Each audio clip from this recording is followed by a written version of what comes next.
Good Erev Shabbos, everyone. Erev Shabbos, parsha Shlach, the parsha of the Meraglim, the parsha of the spies. The spies went into the land of Israel. They were checking out the land.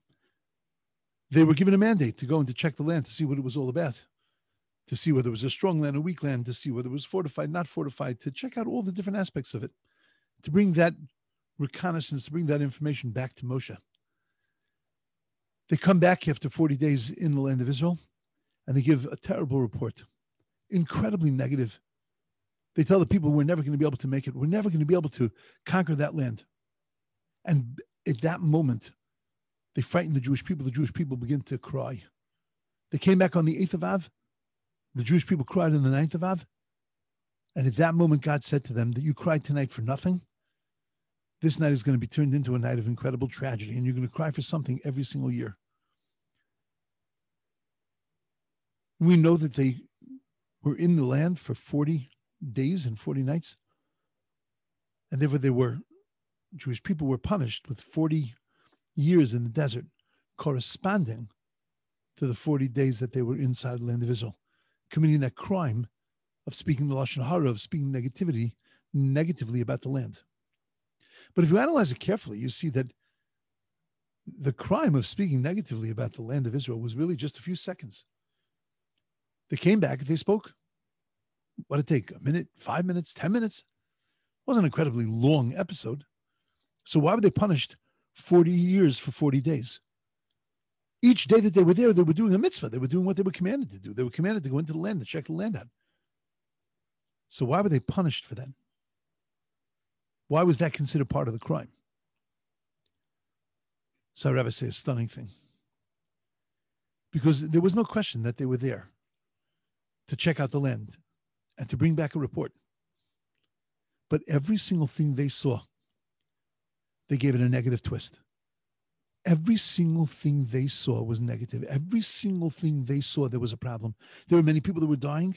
The reason that they were dying was that God made it happen that they should all die at the same time, so that when these Semites, these Jewish guys, were running around the country, nobody would notice them because they were so busy burying the dead. It was a very positive, a very beautiful thing. It was supporting them. It was taking care of them. But all they could see was negative.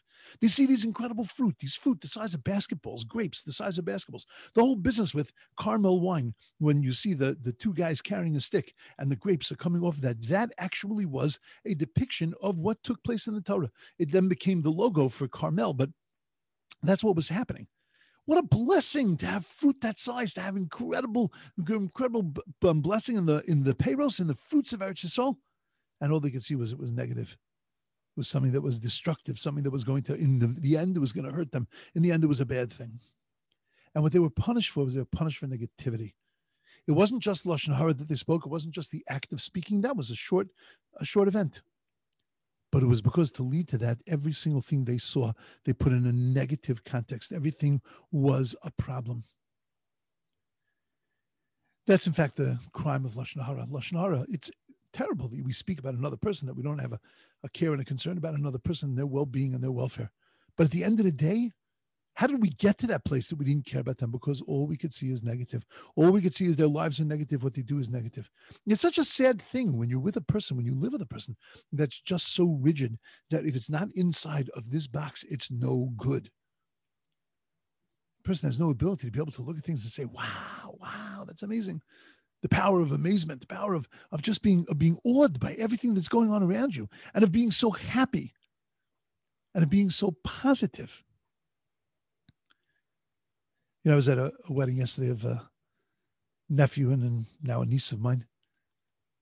Special needs. They got married.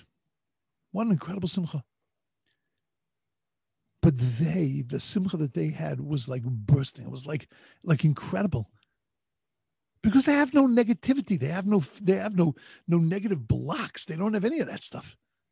To them, the world is the most beautiful, awesome place. And that simcha was filled with such positivity and such beauty. There's a lot of reasons why the Meraglim, why the spies unraveled this way, why they allowed themselves to put the Jewish people in peril. But I think the simplest, most fundamental message of this week's parsha is stop being so negative. When you're negative, you can destroy your world. When you're positive, you can live a life of such beauty and blessing and of such simcha and of such joy. It's all in your eyes. You want to use your eyes and to see the beauty, it's going to be beautiful. You want to use your eyes and see the negativity, then the world is going to be negative. Verbissen. It's going to be bitter. You have the choice. We have the choice. And that's what the parsha is telling us. The parsha is telling us is that just watch, just look, see what happens when you're negative, and therefore understand, wow, can you imagine what could be if we only saw things in the beautiful, colorful, happy kind of way that they really are and they really exist in this world? Can you imagine what kind of life we would live if we looked at everything with incredible and intense positivity? That's the message of this week's parsha. Message of this week's parsha: you want the blessing of the land of Israel? Look at it positive. You want the blessing of a happy life? Just look at things positive. Because in the end, everything really is positive, upbeat, and happy. Have a wonderful, amazing, beautiful Shabbos.